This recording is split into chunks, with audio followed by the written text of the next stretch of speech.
Olá, amigos, já estamos de volta com o seu Ponto a Ponto, onde tem opinião, tem debate. E hoje nós vamos receber um entusiasta do esporte, tanto no que se diz respeito à política pública na cidade de Manaus como no estado do Amazonas. Eu já te explico por que tem esse envolvimento no esporte em Manaus e em todo o estado.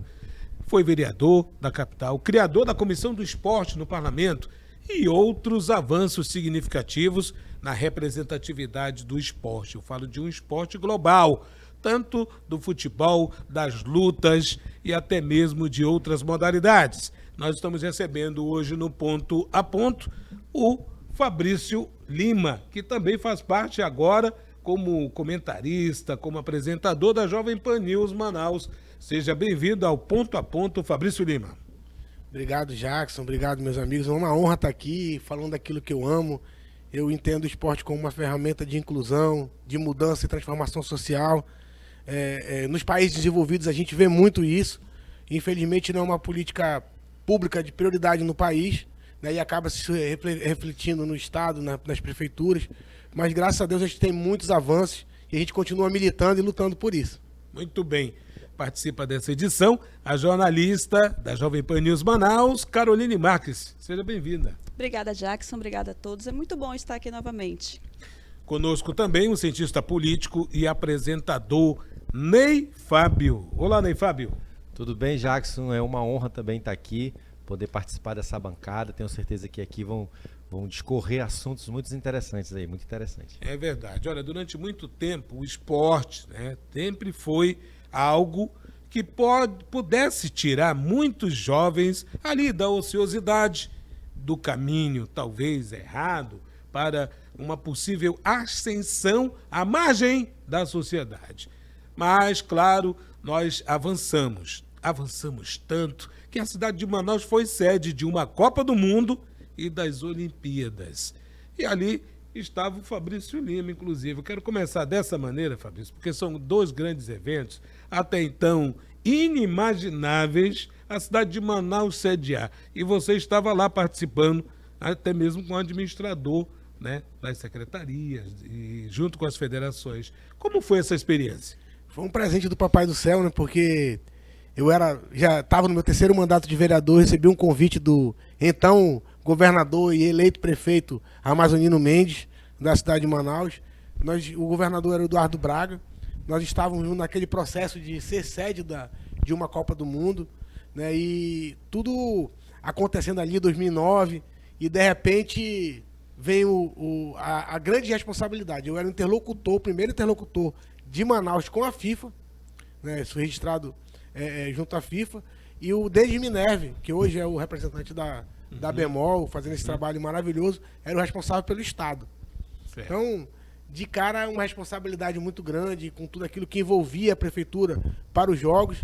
E aí o primeiro desafio, o primeiro convite é algo que abriu a minha mente. A FIFA tem um trabalho de observadores.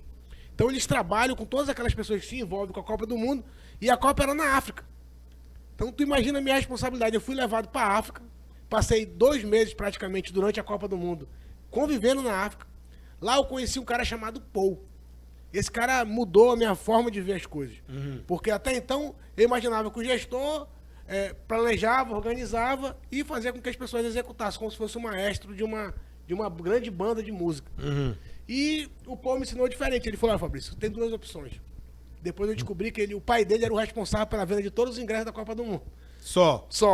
Mas ele era um cara com cabelo todo estranho, acho que ele era inglês, e a gente conversava bastante. Ele falou: se tu colar em mim, eu vou fazer algo muito legal pra você. Eu falei: o que foi? Ele falou: todo jogo, tu vai pro jogo com um modal diferente. A gente aqui sai no ônibus da Hyundai, que é a marca oficial patrocinadora, com chocolate, com café, com tudo que tem direito. A gente entra por uma sala especial, guiam a gente para um lugar mais legal ainda. Aí eu falei: pô, e o que eu preciso fazer? Ele falou: você vai de ônibus, você vai de trem, você vai andando, dependendo de onde for o estádio, porque você vai se colocar no lugar do torcedor. Aquele teu cliente lá da Copa do Mundo, ele vai passar por tudo aquilo que você vai passar aqui. Perrengue e tal. E eu passei por vários perrengues. Primeiro que o meu inglês já não era lá essas coisas, que é uma coisa que foi uma luzinha que acendeu na minha cabeça. Segundo que lá são 10 tipos de dialetos. Então o inglês deles também era pior do que o meu. Então a gente, para se entender, era difícil. E aí, vou te dar um exemplo. Jogo França e África do Sul. Eu fui de BRT. E o BRT até então era uma novidade para eles lá, não estava começando a funcionar por conta da Copa do Mundo. Eu entrei no BRT, engarrafamento e tal, e aí eu vi que a cultura precisa ser respeitada. Porque a África do Sul ganhou aquele jogo de 2-0. No primeiro gol da África do Sul, as pessoas desceram do ônibus, foram pro meio da rua e começaram a dançar igual. Aí eu falei, bem, a cultura do país ela é muito importante, aquilo me chamou a atenção, me emocionou, o que para eles era uma coisa muito natural. Cheguei lá no Soccer City, aquela coisa, tipo assim, era um estádio de rugby, que inclusive foi tema do filme do Mandela, daquele Invictus, né, onde se realizou uma das finais da Copa do Mundo histórica de rugby entre a África do Sul e a Nova Zelândia. Então isso acabou gerando esse filme e tal. E tudo isso vai... Falei, meu Deus, eu assisti o filme depois, né, porque me falaram. Se eu tivesse assistido antes, quanto que eu não teria olhado aquele estado de uma forma diferente? Tanto que eu tive a oportunidade de participar numa reunião que o Mandela estava. Não tive o acesso que eu queria, porque eu era fã dele, mas logo em seguida ele faleceu. Aí eu fiquei, meu Deus, se eu tivesse sido um pouquinho mais ousado... 2010, isso? 2010. 2010. E aí, são coisas assim que me marcaram bastante. Eu participei, por exemplo, de um jogo, eu trabalhei no jogo por conta do Paul. Esse eu fui de metrô, né, feliz da vida. Oitavas de final, Argentina e México. Imagina, Argentina e México, legal, mas era o Maradona, o técnico, o camisa 10 era o Messi, que estava aparecendo para o mundo. Tu imagina a oportunidade que eu tive de trabalhar ali naquele jogo e tudo que envolvia. Eu não estava pensando lá na frente, eu nem imaginava que isso ia acontecer, que o Maradona ia virar uma lenda, né? E o Messi, então, nem se fala. Viria a ser campeão do mundo e tudo que ele representa. Então, foram assim, te contar N histórias. Por exemplo, eu peguei um metrô, um trem, na verdade, né, que chamavam de metrô, mas assim, eu perguntei, onde fica Mandela Square? Que era onde ficava a Praça da FIFA, e meu hotel ficava, o escritório da FIFA, meu hotel era bem próximo. Então, se eu chegasse na Mandela Square, de lá eu sabia ir andando. Só que é o seguinte, cara, tudo lá é Mandela Square, tudo que é praça tem o nome de Mandela. Eu fui bater em Pretória. Pretória, onde o apartheid foi mais forte. E eu estava com duas arquitetas que também estavam nessa missão que ele convenceu, uma sueca e uma alemã. Tudo eram preparativos para Manaus? Para Manaus. Sediar. Eu tava. Aí eu pensei, meu Deus, e agora? Aí quando a gente desceu, pegou o trem que era para ir para Joanesburgo, nós fomos para Pretória, chegou lá onde o apartheid foi mais forte, e aí um cara botou uma arma na minha cabeça e falou assim, vamos para a delegacia agora. Eu falei, meu Deus, o que eu fiz? Ele falou, olha, aqui onde o apartheid foi mais forte. Era melhor que você estivesse andando com um caminhão de ouro do que com duas pessoas brancas. Porque você ainda pode ser negro aqui pra gente. Você ainda passa como alguém que teria sofrido no apartheid. Mas elas são as repressoras. Caramba! A gente foi pra delegacia e existia uma lei, que eu não sei se era durante a Copa ou é do país, que o delegado ligou lá pro hotel e o hotel teve a responsabilidade de nos buscar na delegacia, nos levar em segurança e depois entrar em contato com a delegacia, botar a gente para falar, dizendo que estava tudo ok. Quer dizer, a preocupação deles com o turista era, assim, sabendo das dificuldades lá. Entendi, né? entendi. Que cada lugar... Aí eu tive em Durban, por exemplo, cidade parecida do Rio de Janeiro. Copa do Mundo foi um sucesso. Eu dirigi quase 5 horas. Eu saí de Joanesburgo para Durban. Lá eu trabalhei no jogo Brasil e Portugal, com o Cristiano Ronaldo jogando, imagina. Júlio César no gol, esse jogo foi 0-0. Então, eu tive muitas histórias... Muitas experiências. Muitas experiências. Então, quando eu vim para trabalhar na Copa do Mundo, eu já vim com a cabeça totalmente diferente. Entendi. E aí, um ano depois, já com tamanha responsabilidade da FIFA, a gente voltou para a África para ficar mais um mês para ver o legado da Copa. Lá. A gente voltou em todas as cidades. As que deram certo e as que não deram certo. Entendi.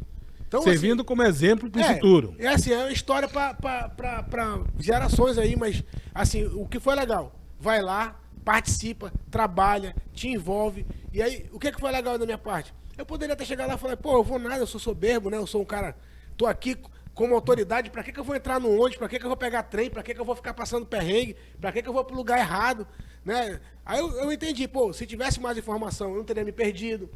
Se eu tivesse mais gente orientando ali, porque assim como eu, existiam outras pessoas que não conseguiam se comunicar bem, né? Eu teria chegado ou não teria chegado. Então, tudo isso eu trouxe para a Copa do Mundo de 2014, né? No que se diz respeito à Prefeitura de Manaus. Muito bem.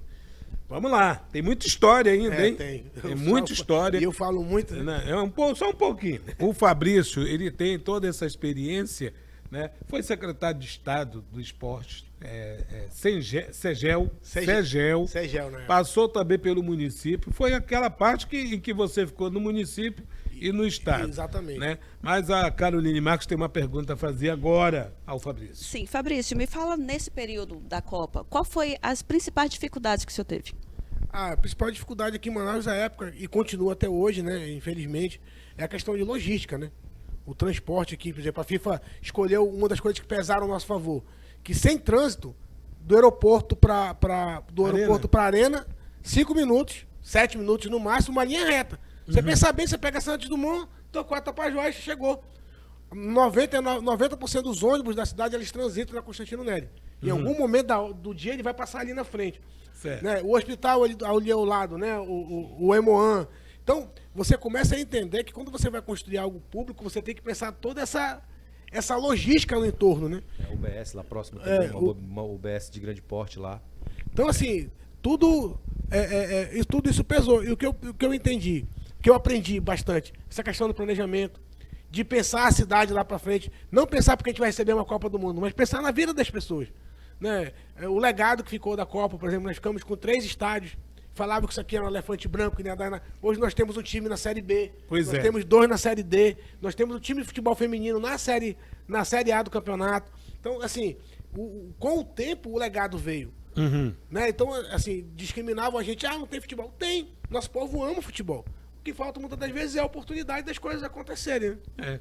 Ney Fábio, nosso cientista político e comentarista aqui também do Ponto a Ponto. Eu vejo, Jackson, o esporte como uma grande ferramenta de políticas públicas.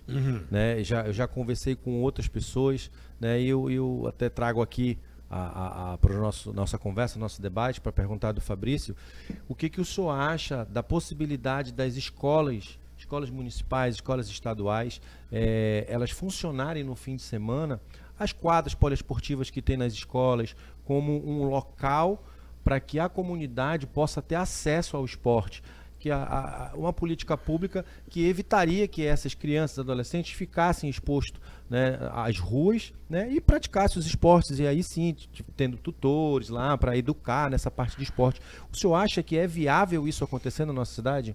Eu inclusive, defendi isso quando vereador, apresentei projeto de lei. São alguns temas importantes, né? A Carol me revelava que a mãe dela foi diretora de escola, e ela vai me corrigir algumas nuances que você percebe. Por exemplo, se você tiver esporte no contraturno da escola, tu possa ter uma escola de tempo integral. Exatamente. Né? Se você usar essas salas no final de semana para fazer cultura, você tem liceus em todas as escolas, porque você tem salas ociosas ali. A escola, muitas das vezes, é a referência da comunidade. E aí eu vou além. Por exemplo, se for do município, 1ª, 4ª série, hoje a Lei de Diretrizes de Base da Educação diz que qualquer professor pode dar aula de educação física. Exatamente. Qualquer professor. Aí pior, como é que o cara de história, nada conta, pelo contrário, a história é importantíssima, mas como é que ele vai dar aula de educação física? E o desenvolvimento cognitivo da criança? Onde fica? Né? Então você vê crianças com 10, 11 anos que não sabem correr. Por quê? O governante, o que ele vê? Eu tenho um déficit de sala de aula no bairro lá do Jorge Teixeira. Eu vou construir tantas salas. Mas e a sala de aula do professor de educação física, que é a quadra? Onde que a criança vai desenvolver aquilo ali? Se com problema hoje, que a gente vive da violência, a gente não tem condição de deixar nosso filho em lugar nenhum brincando na rua, que a gente não confia. Não, por causa da segurança, né? Por conta da segurança. Então, tu imagina a escola funcionando no contraturno com o esporte, no final de semana com cultura. Né? E o investimento de contratar profissionais adequados para cada macaco no seu galho, usando o português bem claro, profissional de educação física, para dar aula de educação física. Essas crianças vão se desenvolver. Uma criança que pratica esporte, ela aprende a ler e escrever mais rápido. Ela aprende alguns valores que são fundamentais para a vida da gente. Por exemplo, eu como atleta, eu já perdi muitas vezes. Cheguei em casa chorando quando criança, mas o que aquilo me ensinou? Que eu ia perder durante a vida. Eu perdi minha mãe. A frustração faz parte. Eu perdi minha mãe. Tive algumas derrotas na vida. E isso, quem está vivo vai passar por isso. Um boleto que a gente não conseguiu pagar por algum motivo, um carro que bateu, né, alguma coisa que você esqueceu. Problemas da vida, do dia a dia, do dia a dia. E o esporte ensina isso. que tu vai passar sufoco, que tu vai perder. Se for um esporte coletivo, tu vai aprender que tu não vai chegar em lugar nenhum sozinho. Mesmo no individual, tu precisa de um técnico. Então, o esporte traz isso para a criança. E a gente está abrindo mão de uma ferramenta baratíssima, importantíssima. Vou te dar um exemplo. Estrutura que nós já temos, inclusive. Temos, tá tudo As aí. quadras já estão aí. Só precisa ter pessoas, Exatamente. que no caso seriam os professores de O educação gargalo está física. na falta de profissionais, então, para que isso Não, nós seja uma temos realidade? diversas Não? faculdades aqui muito Pois bem é. preparadas para inclusive para pessoas querendo trabalhar esse as escolas poderiam absorver isso. O que falta, Jackson, na minha opinião, e assim, é uma cultura, né? E eu passei por isso quando fui secretário. Eu tinha conversas com o Amazonino, que é um cara que eu tenho como referência, né? E eu tinha várias conversas com ele. Ele falava: meu filho, eu falei, governador, o senhor não vai ter o resultado político disso aqui, mas o senhor vai ter um legado. Ele estava governador na época. Ele era prefeito. Prefeito. Mas eu chamava ele de governador, assim como também chamei o senador Gilberto de governador até Entendi. Papai do Céu chamar ele. E eu tive a oportunidade de conviver com esses caras assim, que eram os estadistas, né? Se você for ver, abrindo um parênteses, 28 de agosto, João Lúcio, Ana Braga, os principais hospitais foi um ou foi outro. O EA. O EA, tirando o Delfina, que foi o Omar, né? Mas os principais hospitais de Manaus foram eles que construíram. Boa parte dos viadutos, em quase sua totalidade, e muito bem feitos, são funcionais até hoje. Até hoje o legado Né? está aí. O legado está aí. Para todo mundo eu ver. Eu fui em né? Boa Vista do Ramos um tempo desse, eu encontrei um hospital lá com o timão do Gilberto. É. Então, tu vê assim, os caras pensavam lá na frente. Né? E o que eu proponho e falo do esporte é isso. Você tem que pensar lá na frente. Hoje, as crianças estão deixando de fazer uma coisa importante, e aí o senhor me corrija se eu estiver errado. Quando criança, se a criança tem espaço de correr, de pular, de jogar um futebol, ter esse espaço, existem as conectividades do cérebro que elas vão se formando nesse momento. É aí que entra a coordenação motora, o fácil entendimento, o caráter, a fácil absorção de assuntos mais importantes. O caráter. Principalmente E olha, o caráter. A atividade do esporte, tanto ela, no que se diz respeito, em conjunto ali, ou até mesmo ela solo, ela tem os seus benefícios, já é comprovadamente isso, né? E eu acredito que nós estamos muito aquém, inclusive com até mesmo as competições estudantis, por exemplo, que elas tinham um papel de integrar as escolas, seja da cidade ou do estado. E aí o que acontece? Na hora de compor um orçamento, o que o cara pensa? Ele tem algumas prioridades, né? Quando se compõe um orçamento. Você vê que não alcança 1%. Eu cheguei a estar com um projeto de lei. Porque na época, e assim, graças a Deus, assim, o meu discurso, ele vinha com as práticas, né? Não era só palavras. Eu coloquei ação, né? com ação. Eu tentei colocar, não foi aprovado na época, que para muita gente era um absurdo, para mim não era. Porque você tem um determinado valor para a saúde, você tem um determinado valor para a educação, e eu queria que a cultura e o esporte tivessem pelo menos 1% de investimento. Seja na construção de quadras, seja no investimento das pessoas, 1% que seja. Porque esses três caminham juntos, educação, cultura e esporte. Não tem jeito. Isso é fundamental para o desenvolvimento de qualquer pessoa. E infelizmente, as pessoas pensam assim, Jackson, é complicado. O ginásio de Bianca Maia lá foi num convênio de 5 milhões de reais. Um técnico vai pensar, meu Deus, eu vou atender. Hoje ele atende mais ou menos 1.500 crianças. Né? O secretário lá provê isso, as pessoas passaram por lá, tá funcionando, bacana. Quantas telhas tu compra com 5 milhões de reais? Né? Quantos ranchos tu compra? Se tu pensar na questão imediatista, tu vai falar, não, eu vou atender tantas pessoas ali imediata, daqui a 2 anos eu tenho eleição, tá tudo certo. Agora, quando você pensa a longo prazo. Eu comecei meu trabalho com ginástica em 2009, no ginásio lá no Dourado, com material da Caixa. No Pan-Americano, que a Bianca foi, ela ganhou 3 medalhas. Nós tínhamos atendendo ali mais ou menos 50, 60, que eu tenho 1.500 praticando ginástica. Então, assim, o tempo ele vai... Caroline. Eu queria que o senhor me falasse quais são as políticas públicas nos últimos 10 anos que o senhor acredita que deram certo? Boa. Assim, política pública, a gente construiu vários complexos esportivos. Né? Manaus tem... Eu construí ou reformei boa parte deles. O que faltou de política pública? Assim, construiu, legal, mas e a manutenção disso? Porque a casa... tu pode colocar a culpa no pai, o povo destruiu. Cara, a casa da gente, se a gente não estiver ali cuidando, ela cai na cabeça da gente, porque imagina uma quadra, um complexo esportivo, que você está tendo utilidade, graças a Deus, né? De um movimento muito grande de pessoas. Então, e não é só a estrutura, tem o equipamento, Né? Profissionais. Exatamente, os profissionais, enfim, não Então, é só a estrutura. Exatamente. Então, você, na minha opinião, foi legal. Ponto negativo, não se pensou. Eu construí aquela quadra debaixo do viaduto, ali que fica no V8. Eu ia te perguntar isso aí. Aquele projeto é meu, leva o nome do nosso amigo Orlando Rebelo, inclusive, Exatamente. grande comentarista esportivo. O maior comentarista da Amazônia, olha. E o que acontece? Durante muito tempo ali não tinha ainda na Olimpíada a trinca, não tinha esse basquete de rua, aquela coisa toda da CUFA, aquela coisa toda que virou moda. Meio americanizado, É, né? Que tinha mas aquela dupla de basquete para jogar. Né? A gente viu aquele espaço como algo que poderia ter sido utilizado, e foi. Enquanto a gente estava fomentando, só que... Ainda está funcionando lá ou virou estacionamento? Virou ali? estacionamento, abrigo para pessoas que estão em situação de risco. Isso. Enfim, mas se você cria uma política pública, se você chama a federação para perto e começa a criar atividade ali dentro, ele tem vida. E se ele tem vida, vai gerar mercado, porque a confecção do equipamento, a lavar, as pessoas que vendem alguma coisa ali próximo. Então, assim, tem vários pontos positivos e negativos. Eu criei o Bolsa Atleta. Foi sancionado 7 de outubro de 2011. É projeto meu também. Né? Uma lei que criou o Bolsa Atleta. Hoje, infelizmente, a prefeitura não dá mais o Bolsa Atleta. Ele não Foi extinto. Não, a lei existe. Está em vigor, mas a lei não está sendo em vigor. cumprida. Aí começaram a criar situações para beneficiar mais gente, e acabou que ficou inviabilizado e está lá o projeto parado. Então, assim, tecnicamente falando, você tem que criar condições. E a lei que eu criei é o seguinte, Jackson, não era eu que indicava. Eu criava critérios tipo um concurso. A pessoa se enquadrou ali, ela conquistou aquele direito. Ganha benefício. Não precisa ser meu amigo, gostar de mim ou gostar dele. É direito dele, conquistado. Ninguém tira. E isso é importante quando você coloca isso para os atletas. Porque ele passa a sonhar, não, se eu me dedicar, se eu treinar, se eu chegar, eu vou ter.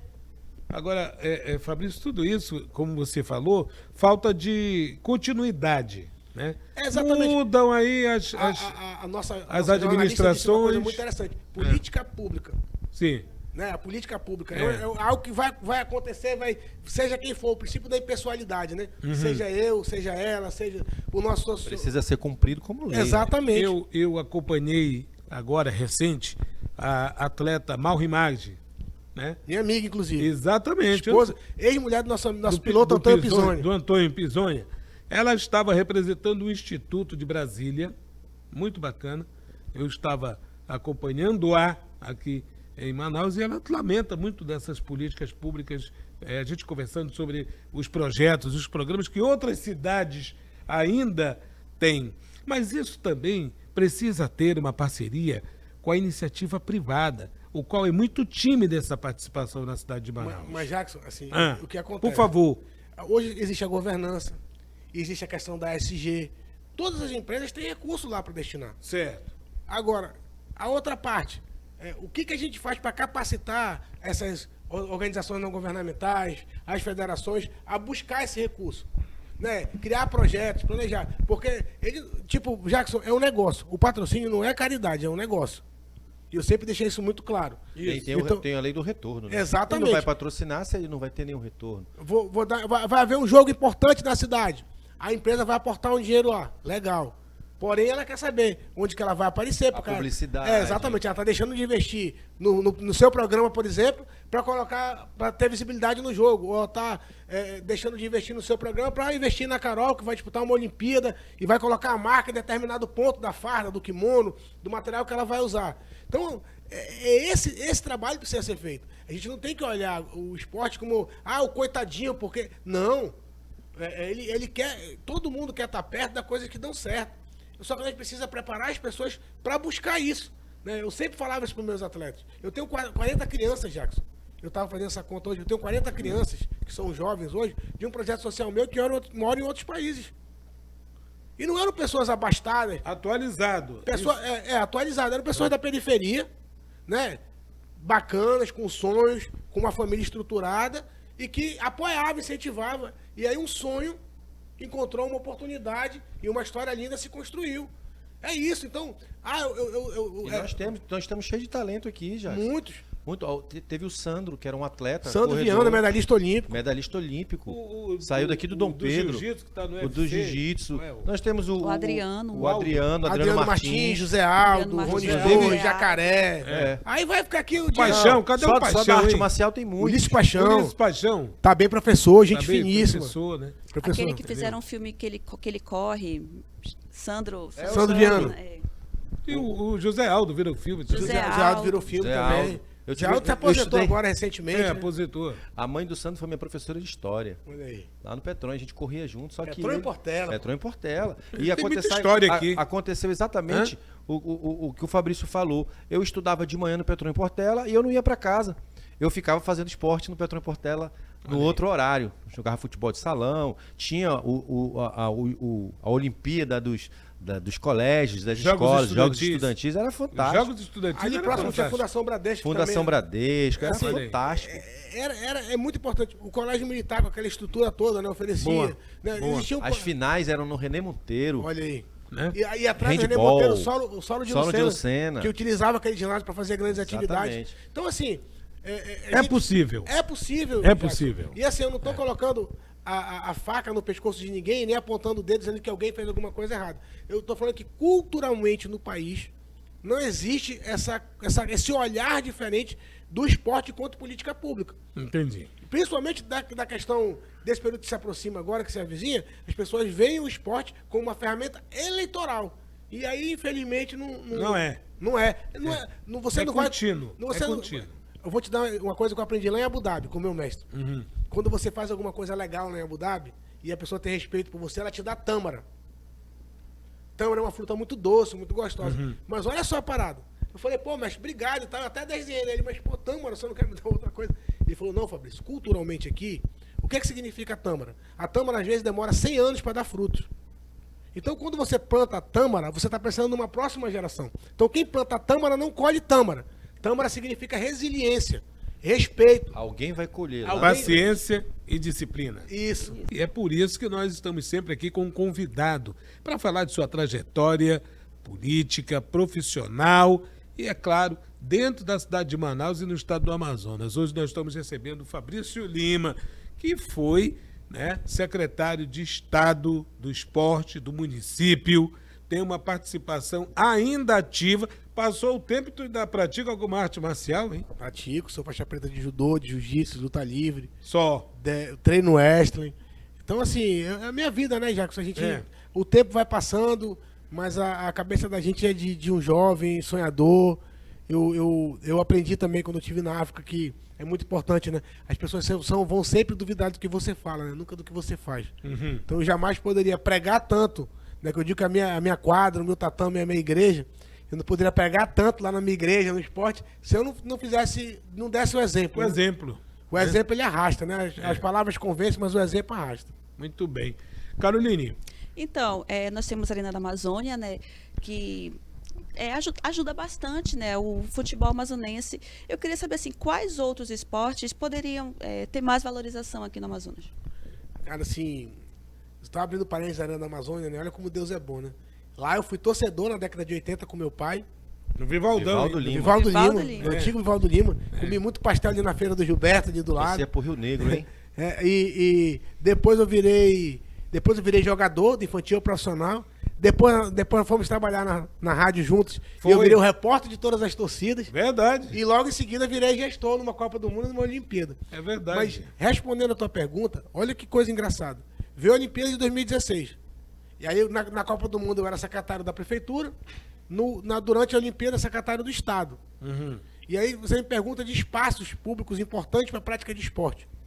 Por exemplo, nós temos a piscina que foi usada em Tá 2016. desativada ela. Tá lá na Vila Olímpica. Mas tá desativada ou tá ativada Não, a piscina? funcionando? ela Como é tá que funcionando. tá? Ela tá funcionando. É uma piscina e tanto, né? Não, a cara? piscina de uma Olimpíada é uma Ferrari. A gente tem uma É, Ferrari para é. natação. É. É uma piscina que filtra até 30 vezes um grão de areia, algo menor que um grão de areia. 30 vezes. Então, Caramba. os filtros dela funcionando na sua normalidade, você pode beber aquela água chega a ser potável, porque ela fica se filtrando. Qualidade extrema. Qualidade extrema, em todos os sentidos. Ela é montada que nem um Lego. Então nós entramos num processo que aí que eu volto a te dizer o esporte, né? Te contando dos bastidores. Fabrício, como é que você conseguiu esse legado olímpico? Olha a história. Eu identifiquei meus pontos positivos e pontos negativos, eu tinha aprendido isso na Copa do Mundo, e o governador José Melo me chamou para uma missão. Eu era vereador e falou: Fabrício, você precisa vir para cá, nós estamos tendo problema na Olimpíada, pode ser que não aconteça aqui em Manaus. Se você pegar os jornais da época, era o que estava acontecendo. Prontamente atendi o convite, larguei a reeleição, era ali em fevereiro, próximo de se desincompatibilizar, e ao invés de sair do carro que eu estava, eu larguei, pedi licença na Câmara e fui ser secretário de esporte da Olimpíada. Eu falei: governador, dando uma de Amazonino, de Gilberto, sabe o que eu estou pensando ali? O quê? Eu já não estou mais pensando só na Olimpíada, eu estou pensando no legado da Olimpíada. Para onde vão essas coisas? Porque o Rio vai se encher de aparelhos olímpicos, como ela está falando. Pô, sua arena vai encher de aparelhos olímpicos. O que a gente pode pegar como legado?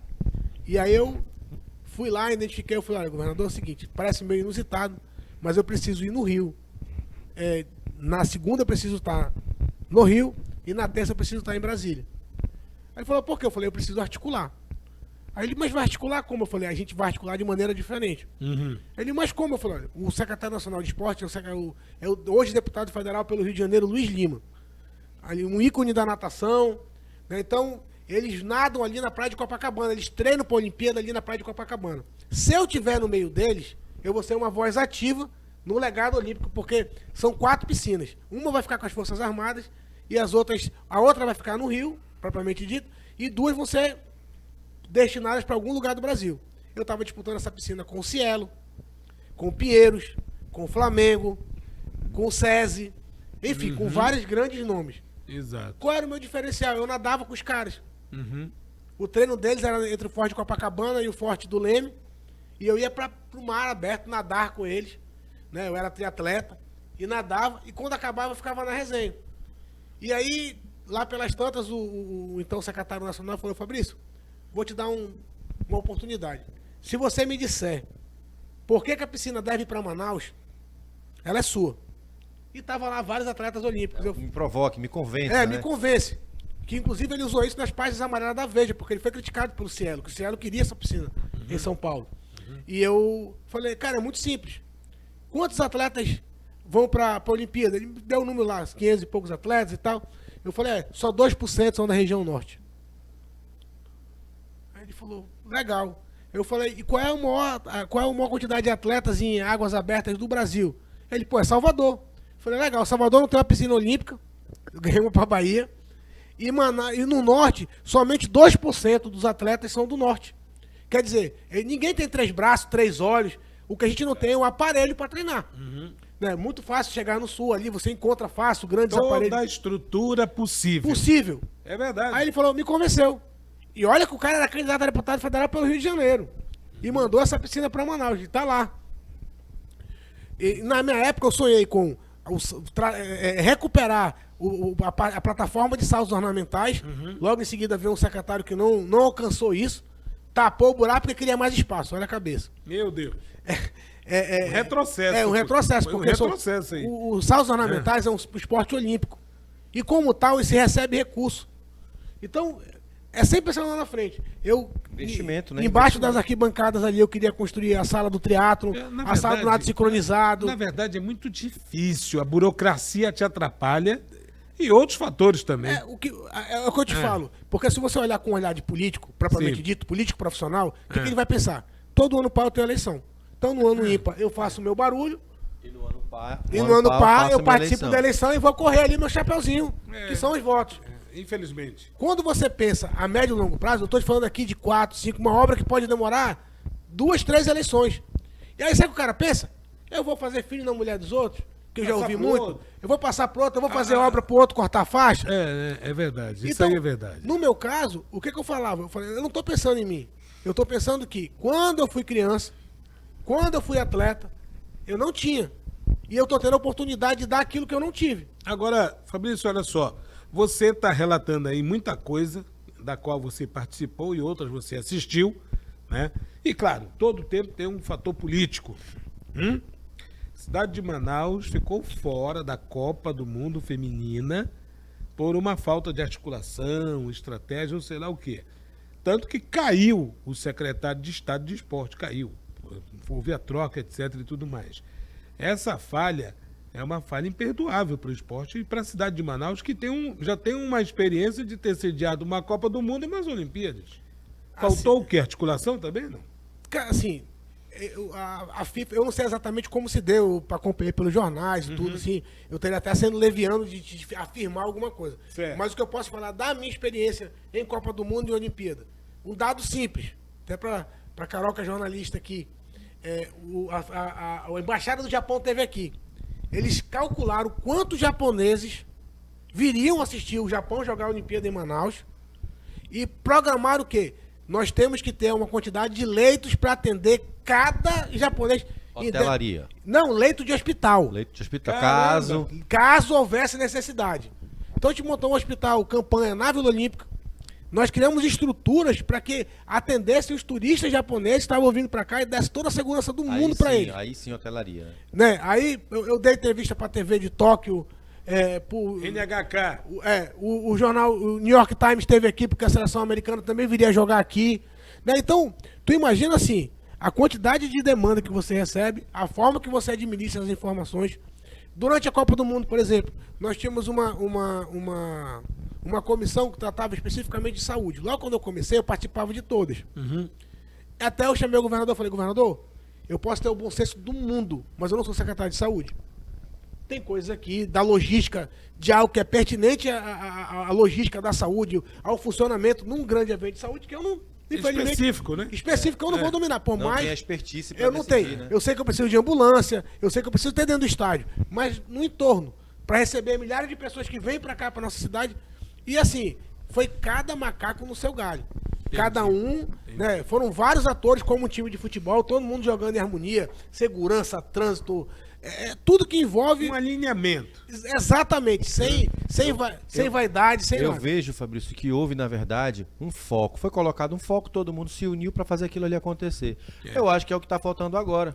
Políticas públicas é o Estado com o município Preparar se juntar, a preparar, estrutura. colocar um foco e todo mundo fazer. A gente está com Vila Olímpica, está com Mini Vila Olímpica. A Mini Vila Olímpica, atrás da Câmara Municipal de Manaus, foi reformada recentemente, tem mais ou menos um mês. Tem um campo lá, tem piscina, tem uma série de coisas. E antes ela estava, inclusive, abandonada. Falta incentivo, falta verdade. campanha, falta algumas coisas acontecerem que aí eu acho que envolve a política e pode sim restabelecer esse foco.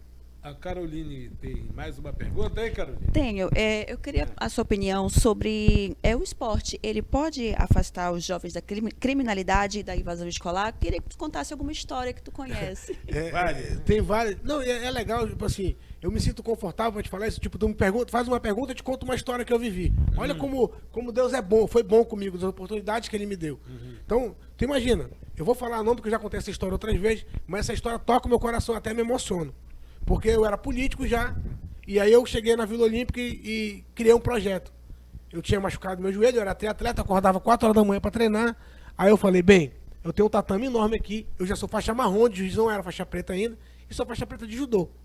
Então, eu vou montar um projeto social, eu vou dar aula aqui, eu vou começar eu dando aula aqui de manhã, 5 horas da manhã. A vila tem um restaurante, eu vou dar o café da manhã. A gente já tem um extra aqui, um professor cubano muito bom. Então a criança treina jiu-jitsu, toma um café, treina o extra. Tem o pessoal da Federação de Judô é muito organizado, tem o judô. Então, para quem gosta da luta, e eu vou começar meu expediente às 5 da manhã. E assim se deu. Primeiro dia tinha um, no outro dia tinha 2, tinha 3. Aí um chama o outro, Um né? chama o outro. Daqui a pouco tinha quase 200 crianças. Sabe por quê, Jackson? Quando acabava tinha um café da manhã, cara. Não era nada de outro mundo. Eu entendo. Mas tinha lá Entendo. o bandecozinho lá pra ele tomar o cafezinho dele. Mingau. Tinha um treinozinho bacana pra caramba, que revelou grandes nomes. Já tem frutos disso. Já tem fruto. Quer ver um exemplo? Ah. Tinha um menino lá do projeto chamado Tom, que ele ficou cego por causa de um tiro. Né? Dizem que foi questão de droga, eu não sei exato, mas a certeza é que ele era cego. O Tom tava na Olimpíada, na Paralimpíada agora de judô. Na última Olimpíada. Olha aí. Né? Fruto daqui. Fruto daqui. Aí, agora, falando, respondendo a pergunta dela. Aí chegou lá, nós tínhamos um trabalho com a Polícia Civil, aí chega um curumim lá, né? Olha, ele arrediu, nós tivemos um problema de troca de tiro, ele era filho de uma pessoa que militava no tráfico de drogas e tal, o pai dele acabou assassinado. Aí eu, beleza. Aí eu peguei aquele curumim especificamente, a gente foi treinar. Aí ele falou, pô, mestre, minha mãe gosta muito do senhor. Eu, pô, que legal, mando um abração pra ela e tal. Mas sabe aquela coisa de você estar todo entretido com outras coisas, já pensando no trabalho? Eu nem alonguei a conversa com a criança, que hoje é um adulto.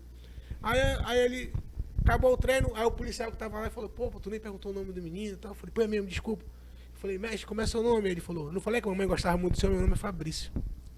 Fabrício Andrei. Batizou o menino em homenagem a ti. Cara, aquilo que chega, o sentimento de culpa de não ter dado mais atenção. Entendi. Né? E passou o tempo, o menino foi para São Paulo, começou a ganhar as coisas e tal. E aí ele me ligou, cria vínculo, né? Eu já não era mais secretário, ele me ligou, mestre. Falei, o que foi? Ele, cara, eu preciso tirar meu visto e eu não fui me alistar no exército. Então, ela levava pra junta militar com o menino e tal. E ele falou, Documentar lá e tal. mestre, graças a Deus minha vida tá dando certo. Porque ele começou a chorar no carro. Eu tenho que falar um negócio pro senhor. A vida toda eu ouvi das pessoas, toda vez que eu errava, que eu ia ser igual ao meu pai. Que eu ia terminar igual ao meu pai. E o senhor me deu a oportunidade de não ser igual ao meu pai. Isso aí ninguém compra, não.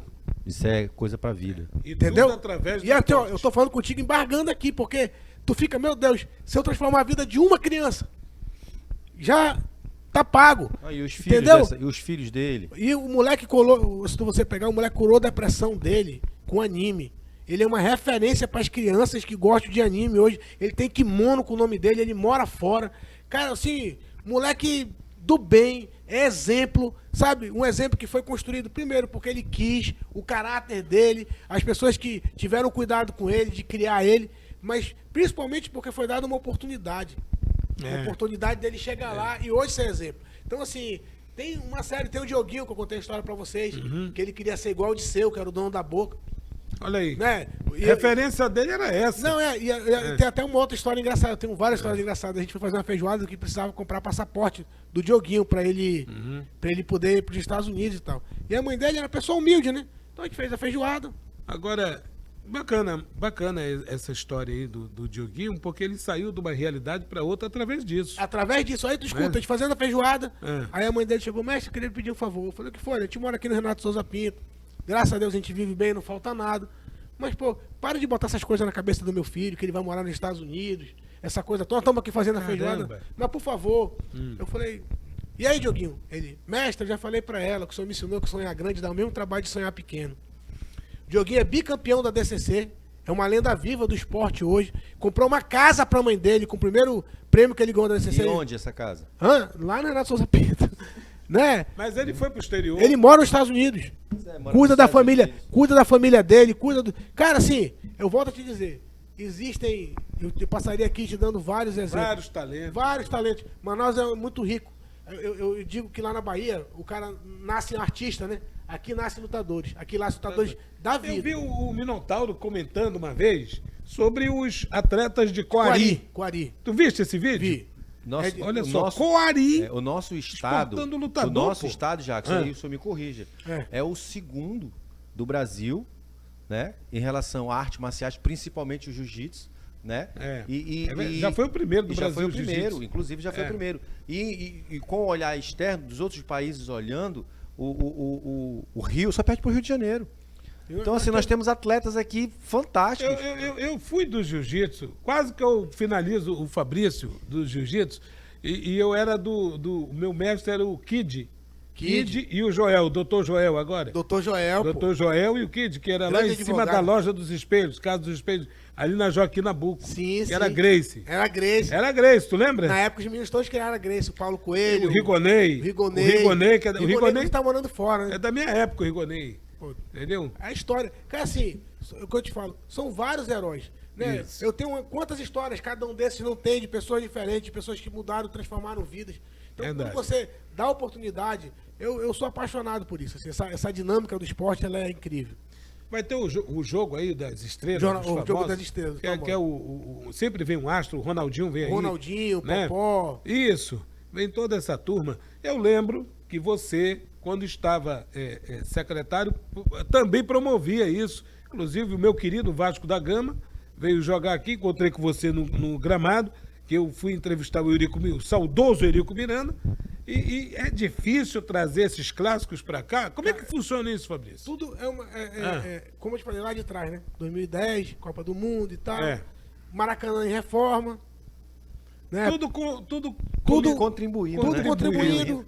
E aí, eu tinha acabado de aceitar o convite do professor Melo, porque estava tendo, entre Copa do Mundo e Olimpíada, fizeram um trabalho lá no Maracanã e tal. Eu construí 2 vestiários aqui, porque eram rodadas duplas. Então, o Maracanã não estava funcionando. Aí eu tinha acabado de assumir, eu vi no jornal que a final da Taça Guanabara não tinha local. E que eles iam ver. Olha aí. Aí eu falei, cara, quer saber? Eu vou bater lá na porta do presidente do Fluminense, porque se ele me disser não, eu vou... Falei com o presidente do Fluminense, ele falou, Fabrício, se o Eurico aceitar, eu vou levar o jogo para Manaus. Legal. Tá bom, fui lá com o Eurico, o Eurico falou assim, meu filho, é o seguinte, eu levo o jogo para Manaus e vou levar por um motivo. É a primeira vez que o secretário bate aqui na minha porta, falando dessa forma. Olha aí. Geralmente sou eu que procuro eles. Caramba. Você foi proativo. Eu falei, pô, que legal, então vamos levar o jogo para Manaus. Organizamos tudo. Quando foi domingo, eu fui em capa do Globo. Legal. Nossa amiga que é jornalista aqui, na época o jornal de papel era... O impresso. Era a sensação. Aí, rotativa. Capa do Globo. Era foto de uma arena. E saindo lá dentro da arena, até bicho que não tinha aqui. Elefante, leão, crocodilo, girafa. Que não tinha nesse... O que estavam fazendo? Savana completa aqui. Força Jovem toda em peso. Primeira lá. Copa... O que é Força Jovem? Primeira Copa... É Vasco, é? É do Vasco. Primeira Taça Guanabara, que acontecia fora no Rio, porque em Manaus. Preparamos tudo e tal. 36 mil pessoas foram até a Arena da Amazônia, capacidade de 44. Acabou o sucesso, não teve um problema, tudo certo. Eu falei, meu Deus, agradeci os presidentes. O Cisa Bis ainda existia ali. E o Israel Chinoco me liga, o supervisor de futebol do Vasco. Meu filho vem pra cá porque o Eurico tá dizendo pra todo mundo aqui que tu é filho dele e que tem um negócio, uma proposta pra te fazer. Histórias do Eurico. Aí eu falei, meu Deus do céu, ele... Charutão lá, meu filho, senta aqui. Ele falou, olha, gostei muito de você, povo do Amazonas, é a casa do Vasco, e nós vamos jogar contra o Flamengo aqui no sábado que vem. Deu sorte. Aí eu falei, presidente, mas o presidente Bandeira falou que não quer jogar aqui em Manaus. Ele falou, vou ligar pro presidente Bandeira agora. Você falou com ele? Falei. Aí ele ligou, Bandeira, conhece o Fabrício? Foi o Fabrício, secretário de esporte de Manaus? Sim, conheço. Meu amigo, meu filho, inclusive, agora. Aí, vamos jogar em Manaus. Ele, mas como? Ele falou, você escolhe. Ou você joga em Manaus, na Arena, ou você joga no São Januário. Lá em São Januário você sabe como é. E aí, marcaram o jogo pra cá. Foi aquele jogo da bandeira, né? Que eles ficaram a bandeira lá no... O pessoal do Flamengo ficou a bandeira lá no meio da arena, tipo, marcando o território. Enfim, foi uma festa linda. E tanto na segunda, depois do jogo do Fluminense, quanto na outra segunda, eu fui manchete do Globo dizendo o seguinte, mais dias assim, por mais dias assim. Estádio cheio, sem confusão. Nenhuma, sem conflito, zero confusão. Zero confusão. Então, eu tava lá. Eu era proativo. E eu vou te dizer, Jackson, eu enxergava as coisas porque é o que eu amo.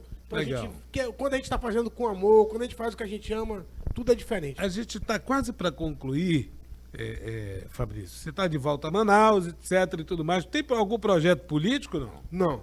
Não tem projeto político? Não tenho. Tenho o projeto de cuidar da minha família, da minha esposa, Dionísia. Tenho 2 filhas lindas, Angelina e a Beatriz. Exatamente. Tenho um curuminzinho lindo que chama Apolo. Então, o meu projeto, meu pai tá tem um velho lá, o teu pai tá passando por um problema de saúde, eu tô cuidando dele. Cuidei da minha mãe, eu voltei para cuidar da minha mãe. E agora tô cuidando do meu pai. Então, assim, eu dei minha contribuição. Sempre que posso, que me permitem ser ouvido, eu amo isso. Não tenho vaidade nenhuma, Jackson. Pelo contrário, eu me sinto representado pelos vereadores, deputados federais, estaduais, pelos senadores, pelo governador, pelo prefeito. Eu tento ter uma boa relação com todos. Sempre que posso e sou ouvido, dou meus conselhos, falo o que eu acho que são coisas necessárias. Dá tua opinião. Dou minha opinião. E aí, Jackson, cada um faz dela o que a minha parte eu estou fazendo. Muito bem. Né? Eu espero que a gente avance nisso. Tenho muitos sonhos ainda para serem realizados. E pode contribuir. E posso, com certeza. Muito bem. Olha só, ponto a ponto a gente já está concluindo. mas eu espero que você tenha gostado. Não é nenhuma entrevista, é um bate-papo. O Fabrício sempre foi assim. Já o conheço há muito tempo. Não vou revelar porque, né? Tem uma soma aí já. Faz mas 50 esse ano. E Faz teve- 50, não? Teve um jogo do Flamengo Desde aí, do os- Vasco, de tem 70 que vocês 35 estão anos que eu falando. conheço o Fabrício. 35 anos já. Olha aí. Começou cedo, etc. e tudo mais. Isso é uma outra história, isso é para outro ponto a ponto. Quero agradecer a minha amiga Caroline Marques, da Jovem Pan News Manaus, da redação, por estar conosco aqui, sempre participando do ponto a ponto. Obrigado, viu, Carol? Obrigada, eu que agradeço por estar aqui mais uma vez e conte sempre comigo. Muito obrigado. Contamos sim. Ao Ney Fábio, cientista político, apresentador, também comentarista e articulista, né? E muito obrigado mais uma vez, Ney Eu Fábio. que agradeço, Jacques. Para mim é uma honra sempre estar aqui, sempre estar aprendendo também, né? Por que não dizer? Sempre É. aprendendo. É Dessa mútuo, vez né? com os esportes, Isso. né? Conte comigo também. Espero que você tenha gostado desse bate-papo. Agradecer ao Fabrício mais uma vez. Muito obrigado, Fabrício Lima. Não mudou nada. Continua sempre a mesma pessoa solícita, educada e principalmente respeito ao próximo. É o máximo. É tudo, Muito né? obrigado mais uma vez, hein? Obrigado, Jackson. Obrigado, Carol. Obrigado, Ney. Eu, assim, me sinto em casa aqui. Quero agradecer a oportunidade para dizer que fui muito bem recebido aqui. Que bom. É um prazer estar falando de esporte. Pretendo fazer isso mais vezes aqui agora, com essa oportunidade de participar de uma família que informa, que contribui, né, com informação, com críticas construtivas. E eu estou muito feliz com esse novo momento da minha vida. E quem sabe, né, é uma outra forma de contribuir, né, mostrando a realidade das coisas e cobrando de quem tem que cobrar. Muito bem. Esse é o Fabrício Lima, que esteve conosco aqui no Ponto a Ponto, onde tem opinião, sabe? Tem debate, mas tem conversa, tem bate-papo. Tudo isso para que você se sinta bem conosco aqui no Ponto a Ponto. Quero agradecer mais uma vez a sua audiência e a sua companhia. Muito obrigado e até o próximo Ponto a Ponto, onde vamos também trazer sempre um convidado para tratarmos de assuntos da cidade de Manaus e do estado do Amazonas.